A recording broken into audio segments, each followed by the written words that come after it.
Veteranos, es ya la tercera carrera que hacemos. Cada vez somos más, la verdad es que somos un equipazo y hoy lo vamos a demostrar.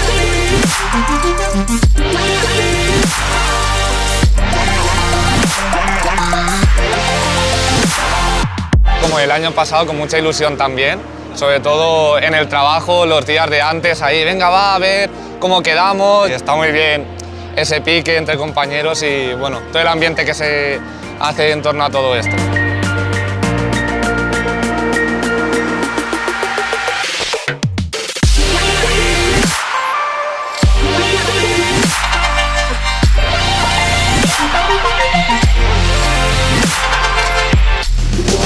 La experiencia es muy gratificante porque viene y pasas un día muy ameno con los compañeros, sales de de trabajo y la verdad que está muy bien. Es un día muy recomendable para hacer.